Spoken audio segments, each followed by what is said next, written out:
Reed cleared the shot yesterday. This is CBS News. You need to hire fast and hire right? You need Indeed. Their all-in-one hiring platform helps you attract, interview, and hire candidates efficiently. Visit Indeed.com/credit. Don't turn it off now. You need this stuff. Tampa Bay's Tan Talk Radio Network. Hey, this is Dane Cook, and you are on with Randy Harris. This is Knockout Radio coming to you live from Tournament Day Pizza. Welcome back to the show, Randy. We are, let's go to Vegas, head out to Apex to check in with pro face puncher Elise Reed and her upcoming fight this weekend. Elise, are you there? Yes, I am. How are you? Welcome to the show. Thanks for having me. I'm great. How are you? We're great. We're great. Before we get into Saturday and what this week is, I want you to talk, as a Navy veteran, talk about your Army service. Yeah, so I am still active in the reserves, U.S. Army. I'm a captain right now, company commander of the 427 Transportation Movement Control Team. And I was overseas in 2017, 2018 with the 354 Movement Control Battalion. But yeah, no, still active, still working, and doing it all. This changes everything that I was going to do, Matt, because typically, military, we can clown around, we can make fun of, we can rip. She's a captain. Yeah, you're not messing with that. I can't do any of my jokes, anything. Yeah. She's a captain. You can do them all. You can joke. It's all good. I've heard most of them. Well, and I was going to ask you, what's a good clean one that you can tell on FCC radio? Good clean one. Well, obviously LCs always get lost. That's a good one with terms of land nav. I mean, sometimes most people don't understand it, but you got to navigate, and us officers are only good as our NCOs, so we get lost all the time. So at least so that brings up a great question though. Well, you wouldn't know. You were never in the military. What are you talking about? We're talking military. What? I was in the Boy Scouts. Okay. I sold popcorn. I was number one. I was a salesman. But at least so how does the scheduling, have you ever had to miss fights or lost opportunities to fight because of your active career? Or how does that work? Are they flexible with it? If you have a UFC fight coming up like this Saturday?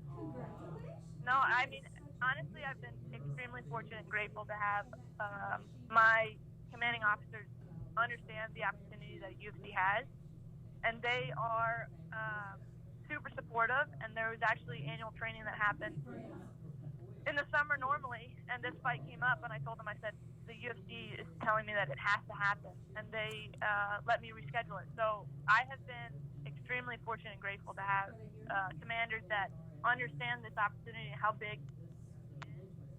And obviously I still have to do my duty and responsibility as a commander, but if they can work around it,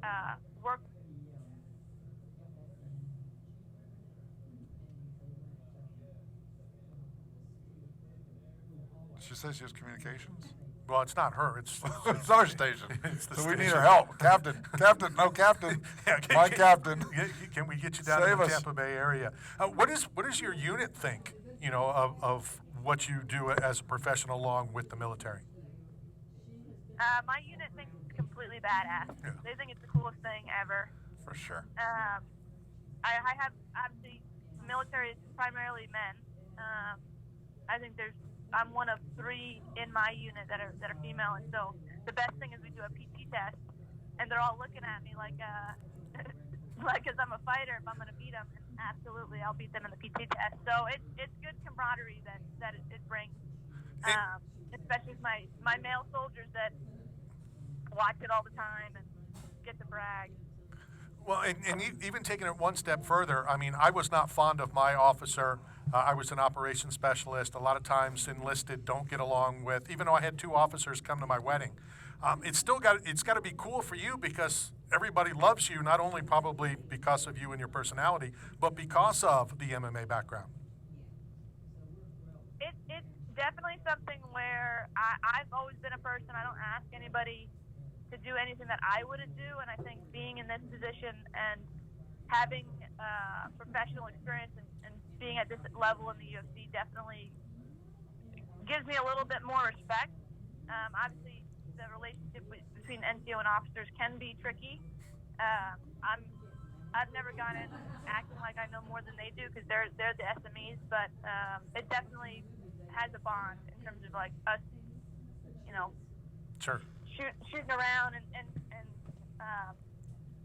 yeah, no, it's great. So before you came on the program, we actually had a discussion about pro boxer Keith Thurman and Clarissa Shields, and they had talked about doing a fight between two genders. You being in a predominantly male, military service, do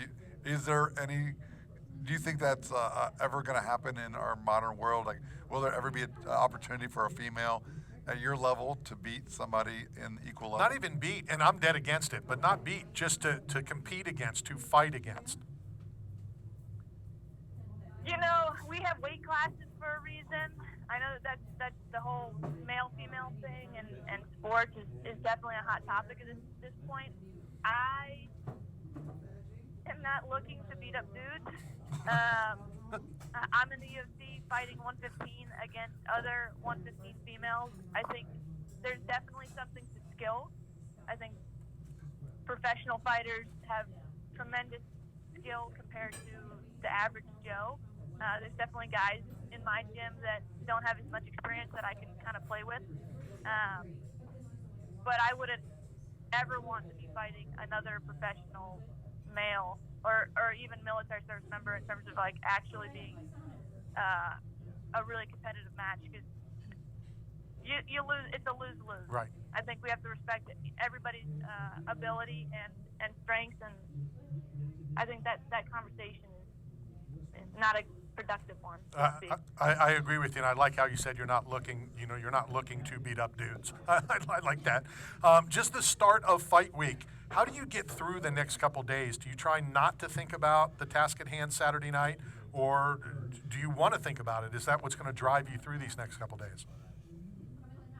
It's a mix of both. You definitely have highs and lows. I mean, I know thinking about the fight, going through every aspect that could happen or might happen, can definitely raise my heart rate pretty quickly. But the biggest thing is it hasn't happened yet. So the only day that matters is Saturday, and when I step in the cage, it's all that matters is what happens then. We'll obviously practice game plan and go through scenarios, but honestly, I just sit, relax, know that the training that I've done is enough, and then wait to put on a show on Saturday. Eve Edwards used to tell me back in the day that, all the work is done. It's fun on Saturday. The work is getting ready to this week. The enjoyment is Saturday. Absolutely. I mean, training is miserable, and I'm kind of a glutton for punishment. I'm in the military as well, right? So I love grinding. I love putting in work. But this week, all the work is done, and nothing is going to change between now and Saturday in terms of if I, work out crazy or don't. Now it's just making sure I'm in the right mindset to be able to perform as I need to. Give me your thoughts on your opponent on Saturday. She's all right. She's good. She boxes. It's obviously Mexican Independence Night, and she's Mexican, so I'm going to an away game. Good. She's gonna try really hard. I hit really hard, so she's probably gonna try to take me down, as has every single opponent I fought in the UFC. So yeah, I know her game plan before it's even happening, and I think that makes it pretty predictable. And I'm ready for it. I would think as military, going to an away game is going to drive you even more. I once held the WBO cruiserweight title for Tyrone Booz when he defended, which he lost, in Germany, and we were booed during the national anthem. That drove me. It's one of my proudest moments of being at an away game, being booed because I'm an American. Being at an away game might encourage you even more, right? Yeah, I absolutely love it. And any upset I can give where I can ruin somebody's night, it makes it all the better. I already get to beat somebody up. If I get to ruin their night and a bunch of other people's nights as well, it's more bang for my buck. At least did we just become best friends? Yeah, we are. I think you're my favorite fighter. For sure. Fairly quick turnaround. You just fought a couple months ago. Why did you decide to do that, or are you ready to fight every weekend? Less for punishment. I already said it. I'll fight everybody. Obviously, we talked about not fighting dudes, but I'll fight anybody in the strawweight division for sure. And the UFC is keeping me active, and I want to stay active. It's how I make my way up, and the only way forward is to keep grinding and get through opponents. So. I've always stood very strong being Navy. You know, I don't want to be friends with the other military branches. I'm not fond. I think I finally found an Army person that I like. Yeah. I gotta change my whole background now. I'm getting along and like an Army person. Yeah, well, you're a big Girl Scout cookie fan. Yeah, I am that as well. When you get the phone, I wouldn't say that I'm a usual Army person. So you can still have a little bit of I wouldn't say hatred, but dislike. Yeah. You know, and I know that you get this, and it's all in fun, and I try to explain it to Matt and some non-military people. It's all in fun. I make fun of the Army. I make fun of... We had one of the slap guys on at International Fight Week, and Dave Lockett set me up, and he told me that he was Army. So I kind of made fun of the Army, and he goes, dude, I'm a Marine. I thought he was going to kill me. I thought he was going to... Right, exactly. But I don't think people understand and realize it's kind of like a family where, you know, I can make fun of my brother or sister, my real brother or sister, but you can't because I'll punch you in the face. And people don't understand that's the military thing. We can clown around, I dislike, whatever, but you don't know what the bond is between all the military branches. No, I can't disagree with you. I completely agree. I think, again, why I get along with my NCOs so much is that's all we do. All I do is give people crap the whole time, and they do the same thing to me. And the way I see it is, you can't take it, you can't give it, you can't give it, you can't take it. And obviously, there's a certain select that have decided to put their hand up and serve, whether it's for 4 years or 20. And I think they do. There's a separation. I don't know if you know this, that they passed a new rule, it was about 6 years ago, that you now have to be 6 feet or taller to be in the Coast Guard. Did you know that? I did not know that. Yeah, that way if the ship sinks, they can walk back to shore. I was gonna say, I was like, I don't think they do very much over there in the Coast Guard. I can't imagine they need a 6-foot stud. There you go. When you get the phone call, you know, hey, are you available? What are you listening for? Is it the date? Is it the location? Is it the opponent? Is it all of it, or really none of it? I'd say date probably more than anything, just because of the Army stuff. So the last fight in September, I literally was on a flight to annual training the day after. And then after this fight, I have Captain's Career Course in October. And so the date is probably the most important, just to make sure that I give myself enough time to train. Because it is such a high level, I don't want to not put in a full camp and feel confident. Opponent, I don't care. Everything else, I don't care. Where it is, I don't care. I've been to Australia. I've been to London. I've done the Apex. I'm obviously here at T-Mobile. I don't mind traveling. It's really going to be the date. They could throw me anybody. So Elise, like this question, you know, going back in the old school UFC days, they used to go and do like seminars and stuff on military bases and build morale, you know, on the troops that are serving abroad. Have you ever done anything like that, or had an opportunity to do such a thing? You know what's funny? Speaking about Army, I'm gonna maybe talk a little smack, but they just figured out that I was in the UFC like 2 weeks ago. Well, it's the Army. What do you expect? They couldn't find you. I mean, my commanders, my actual unit, and probably 2 units above, huge supporters, right? Everybody above that had no idea. So I actually reached out to their Instagram, and I was like, hey, I'm in the UFC, and I'm also a soldier. I'm happy to help. And they then flew out and asked some questions and created some content. But I would love to do that. And if I can take my platform and help and bring that awareness to the military, absolutely. So Elise, last question, and I'll leave you alone. we always have fighters on, and we always ask them what can they expect to see on Saturday. And the number one answer is a war. You know, they're going to war. They're battling for war. Randy, obviously, being a veteran. I hate that, and I argue with Matt all the time because it's not a war.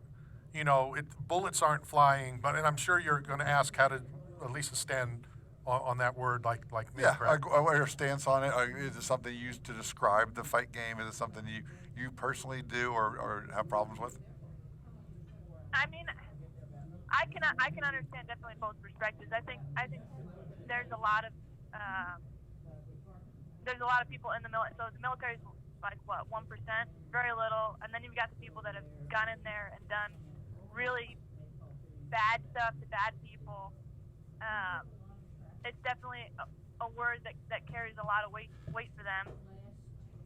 Fighters are fighters. I mean, there's an ego there. I don't necessarily take any offense to it.